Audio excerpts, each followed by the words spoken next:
นี่ก็เป็นทางไปในเมืองนะพี่น้องตรงใต้สิเขาไปทำธุระอยู่เมืองคงให้อายมาส่งเนาะแต่กับสายร้อนมานี่พี่น้องย่ามถือกันเนาะย่ามมาถือกันกะตีกัน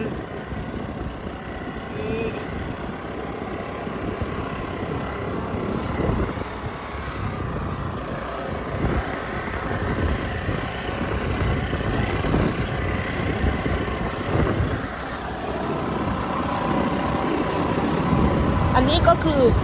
ทางไปในเมือง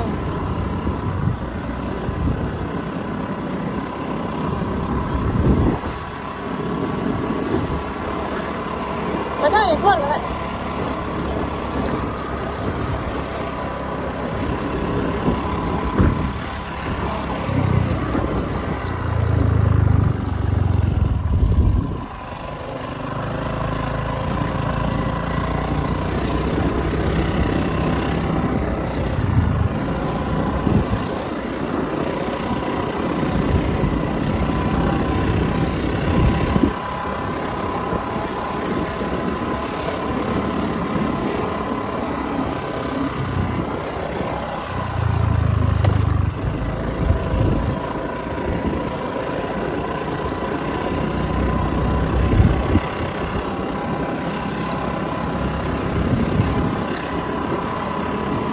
เป็นระนาเนาะ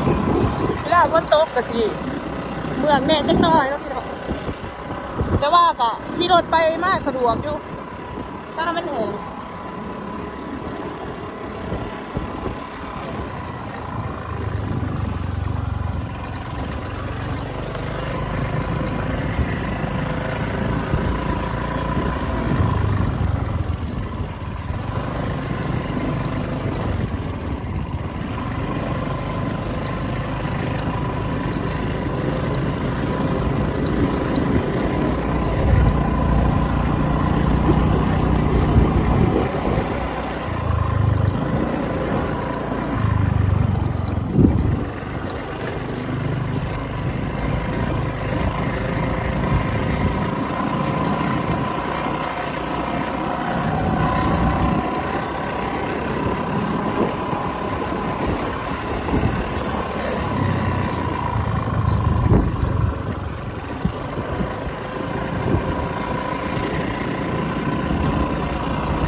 นี่ก็จะเป็น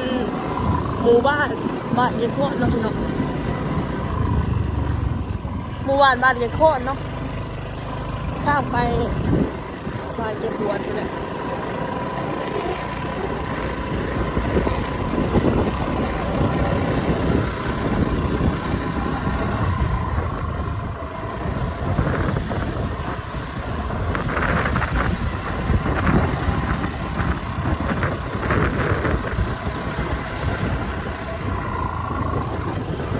เอาร้านมาแล้วนะมันมาเอาเพื่อนมันมาเลย อย่าง มันมาเอาร้านมาน้ำมันมาเอาปีแยมเยอะ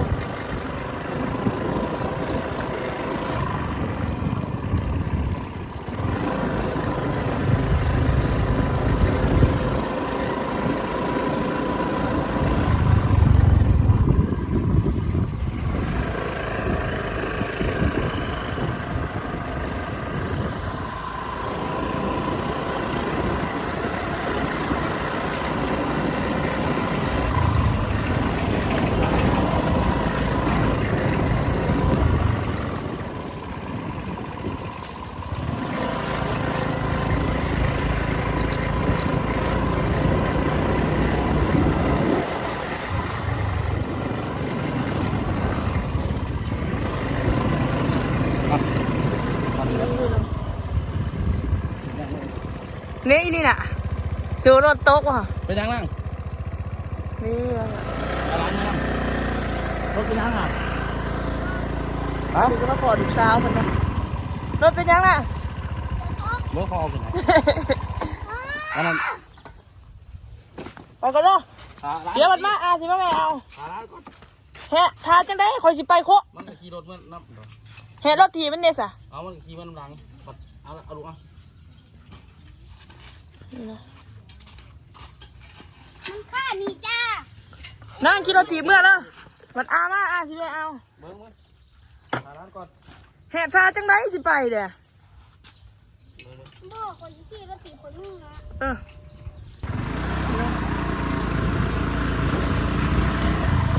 มาหอดนี่กะทางกะดีๆแน่เนาะพี่น้องเพราะว่าเพิ่นกำลังเฮ็ดมันบ่ทันแล้วเนาะ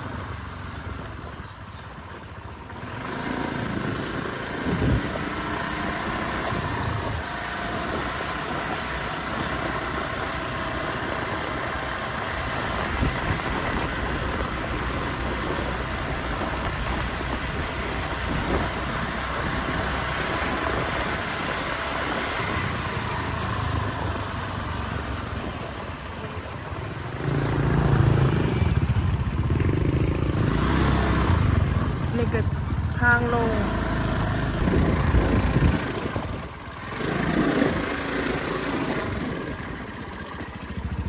นี่เนาะทางลงต้องท้ายรถขั้นหนักขึ้นมาก่อนเลยไอ้สิโด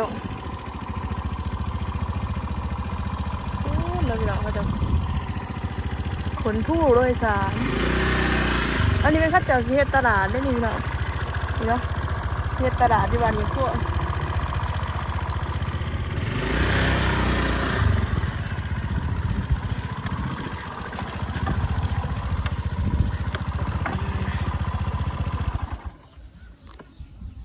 โอ้มือน่ะน้องตายมากน่ะมันเต็มฝั่งเลย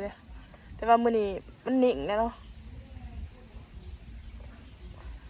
หากคัดคามผ้านั้นต้องอันนั้นเด้ต้องสุกเลยรถน้องตายย่านบ่ขึ้นอยู่เพราะมันเป็นระบบสายฟ้าเนาะรถนี่เป็นระบบสายฟ้านี่ก็สิเป็นหมู่บ้านวันโคตรนะพี่น้องคนก็เงียบเบิดเพราะว่าเขาไปทำงานที่ประเทศไทยเนาะแล้วสาวมาจะใช้อันน่ะ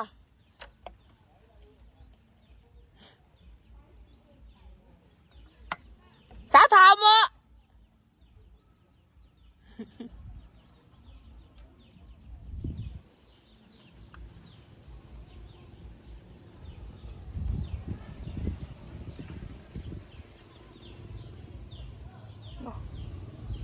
นี่ก็คือทางหลวงตาสิเอารถลงแต่ว่าถารถก็นะพี่น้อง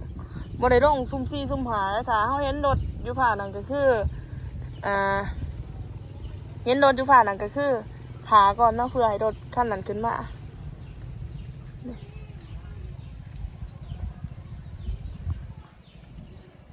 พ้นกับกระลังสิตกใส่เวลาในการเดินทางนี่ก็เพิ่งเติบครึ่งชั่วโมงเนาะเพื่อจะไปหอดในเมืองเพราะว่าหลวงตาอยู่เขตชนบทเด้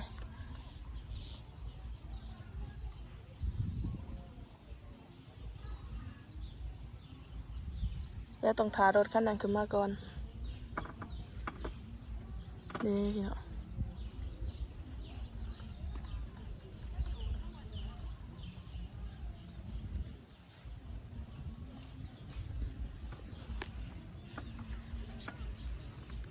เนาะถารถคันนั้นขึ้นมาเลยกะบิดกันดิว่าบิดจิมั้ย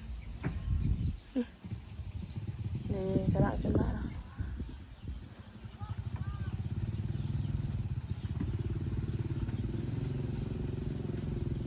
เราจะกระดาษรถขึ้นมาถ้าเราสียากๆเนี่ยจังหน่อยเนาะ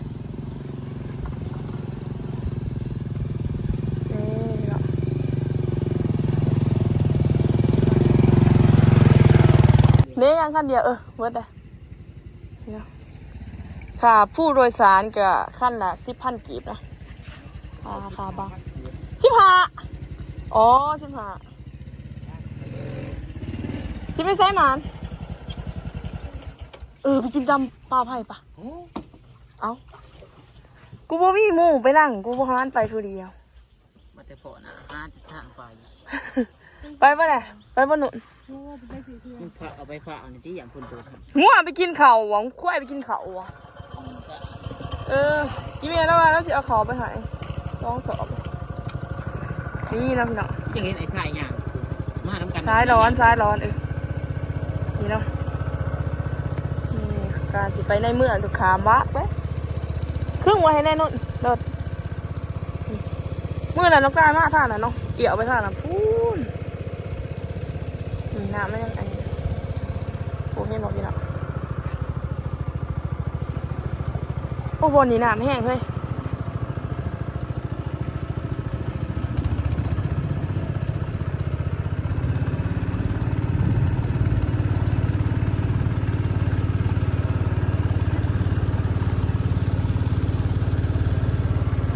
ก็จะถาเพื่อคันเดียวนะรถไปรถมานี่เงินมีเงิน10 ค่ะจะได้ดูตะไบกันขึ้นบนเดือดไปเอา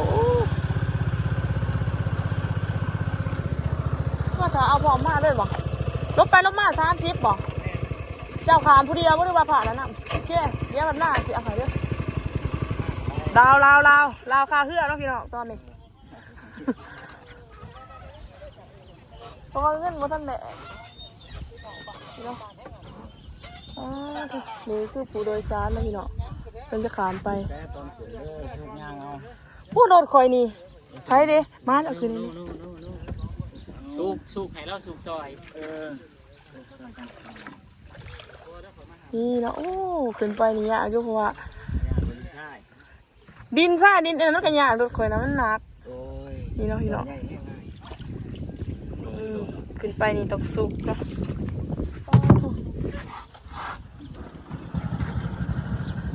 สุกเลยอีหนุ่นผัวมึง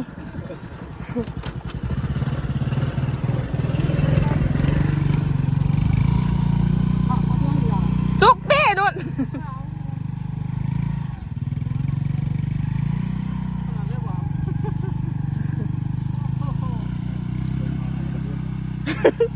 นี่เนาะ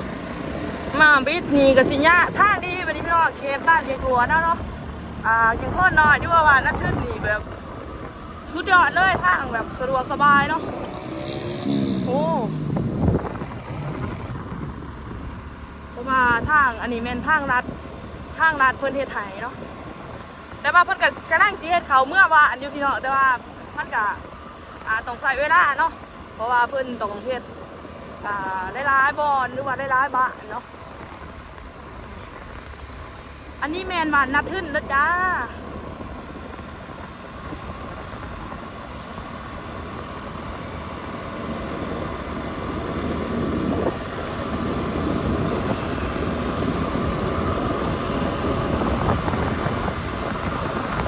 ตั้งแต่เขาคนเดียวเลยซ้ายเดียวเลยมึงคนมันตึง ปกติก็ไปคนเดียวเนี่ยเนาะแต่ว่าบริสูทในท้ายเนาะเรื่องขับรถที่บ่ต้องเว้า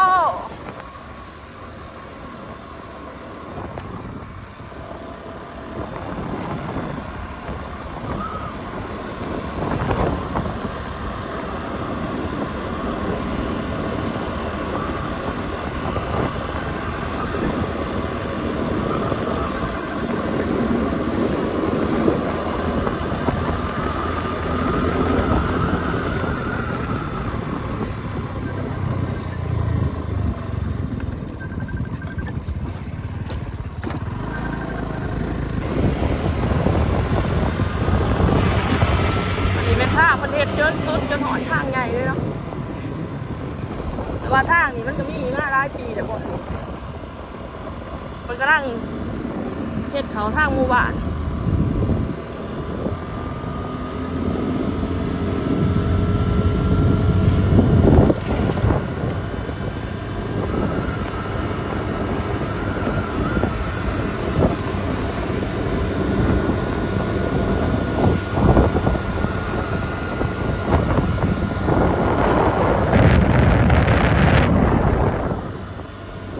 เขตนี้แม่นบ้าน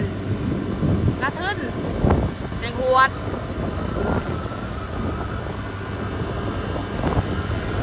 ฝนกับมิแต่สิตกโอ้ยเนาะ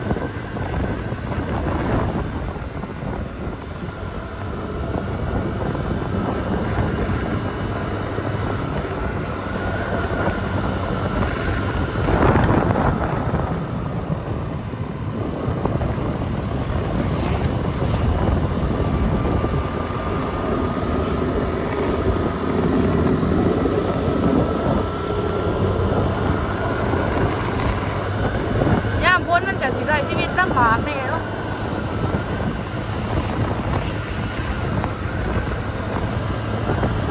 เดี๋ยวไปหอดข้องต่างใต้สิรีวิวตลาดให้เบิ่ง โอ้ยคัน เดี๋ยวสิรีวิวตลาดให้เบิ่งแล้วพี่น้อง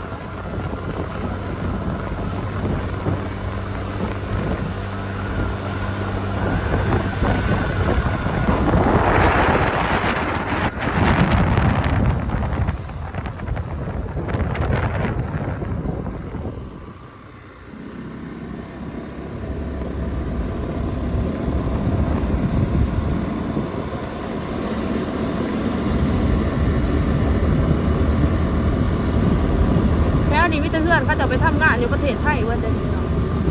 มาอะไรอะไรวะเนาะเอาหมดยัง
ย่าว่าจะเล่นหน้าเลยอ่ะโอ้เดี๋ยวน้ำเนาะเดี๋ยว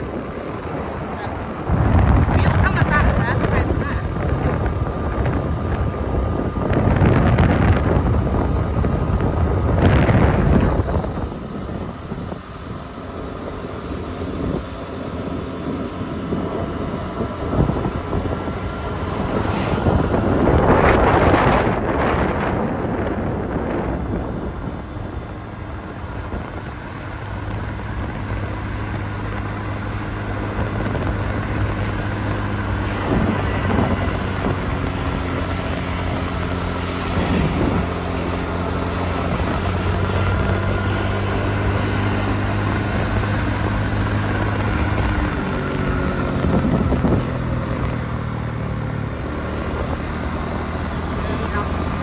มาหอดนี่ก็จะเป็นทางใหญ่นะครับหรือว่าทางยางเนาะ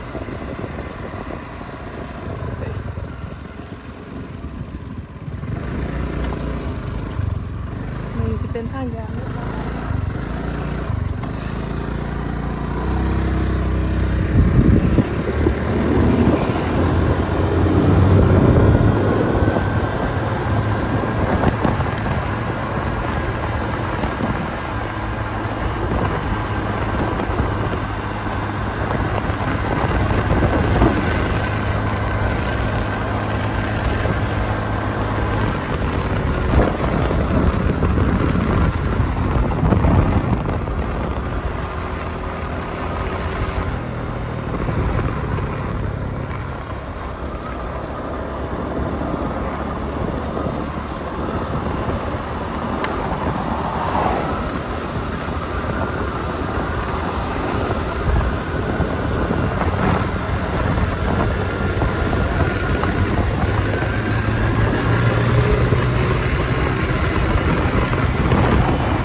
วัสดีค่ะอ้าวนี่แล้วพี่น้องก็สำหรับคลิปนี้ก็สิจบเพียงเท่านี้เด้อ